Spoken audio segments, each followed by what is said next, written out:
নাচের ক্লাস থেকে ফিরতেই দেখলাম লবিতে না একটা পায়রাকে ওয়াচম্যানরা রেখেছে, রক্তে ভেসে যাচ্ছে। ওর সামনে একটু বিস্কিট আর জল। কি ব্যাপার জিজ্ঞেস করে জানতে পারলাম যে একটা বেড়াল ওকে অ্যাটাক করেছিল, তার থেকে বাঁচিয়ে ওরা এনে ওইভাবে ওখানে রেখে দিয়েছে।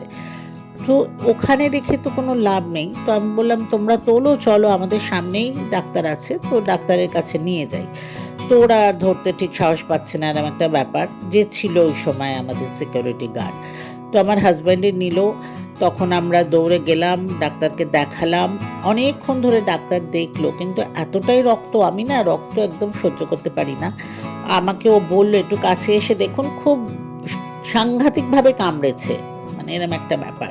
মানে ওপর থেকে অত বোঝা যাচ্ছে না, পেটের দিকটা ভীষণ ভালো ক্ষত। তো আমাকে দেখাতে যে গেছে, আমি বললাম অসম্ভব, আমি তো এসব দেখবই না। তো যতটা পেরেছে ও ইঞ্জেকশন দিয়েছে, ক্লিন করেছে, অনেকক্ষণ ধরে ডাক্তার ওকে দেখে ট্রিটমেন্ট করে তারপরে আমরা নিয়ে এসেছি বাড়িতে। এবার বাড়িতে এনে কোথায় রাখবো, কারণ তখন খাঁচা টাচা কিছুই আমাদের কাছে নেই। তো এই যে একটা বড় পিচবোর্ডের বাক্স ছিল আমার কাছে, যেটাতে অ্যাকচুয়ালি ক্যালেন্ডার এসেছিল এবছরের। তো সেটাতে আমার সাথে অপূর্বা ছিল। ও প্রত্যেকটা মানে দিকে অনেকগুলো ফুটো করে দিল ছুরি দিয়ে দিয়ে, যাতে ওকে রাখা যায়। তো ওর ভেতরে ওকে রেখেছি, দেখো আমি খুলে তোমাদের দেখাচ্ছি। একটা কাগজ পেতেছি, একটু জল আর একটু ওই ডালিয়া চাল এসব দিয়েছি যদি খায়, কিন্তু ও খাবার তো মুখেই নিল না, শুধু একটু জল খেলো। তো জলটা খেলো দেখে আমার একটু ভালো লাগলো, যে তাহলে হয়তো ধীরে ধীরে ধীরে ধীরে রিকভার করবে। আর ও প্রচণ্ড ভয়ে ছিল, সেটা বোঝাই যাচ্ছিল। ওকে যখনই আমি হাত দিচ্ছি ওর গায়ে, মানে ও একদম কেঁপে উঠছে ভয়ে। এটা স্বাভাবিক, দেখো একটা বেড়াল ওকে কামড়ে ধরেছে, ও বাঁচার চেষ্টা করেছে, ওই যে একটা ব্যাপার। আর মানে আমার যেটা দেখে মনে হচ্ছে, পায়রাটা দেখতে তো দেখতেই পাচ্ছ ভীষণ সুন্দর, আর হয়তো আমার মনে হচ্ছে একটু ছোটও হতে পারে।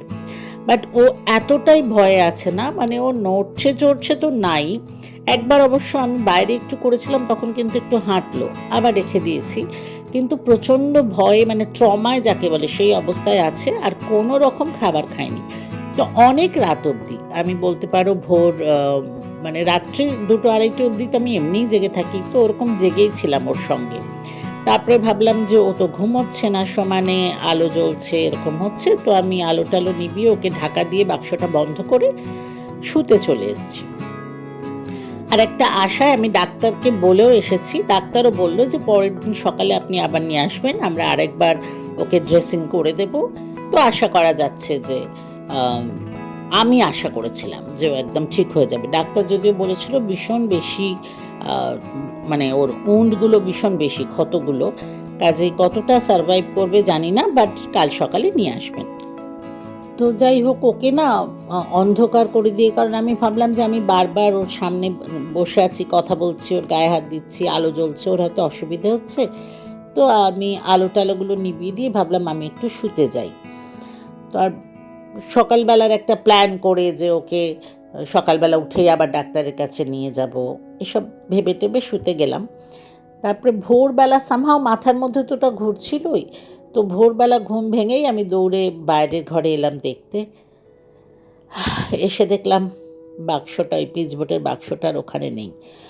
তখনই বুঝলাম যে যা হবার হয়ে গেছে। সিদ্ধার্থ উঠে দেখেছে আমার আগেই, এবং বাক্সটা সরিয়ে দিয়েছে। বাক্সটা সরিয়ে দেওয়াতে খুব ভালো হয়েছে, কারণ ওকে দেখে আমি আর এইভাবে থাকতে পারতাম না। আসলে রিনি ঝিনুক চলে যাওয়ার পর থেকে ভীষণ একা একা হয়ে গেছি, ভীষণ খালি লাগে। কয়েক ঘন্টা ওকে নিয়ে খুব ব্যস্ত ছিলাম, মনটা ভীষণ খারাপ হয়ে আছে।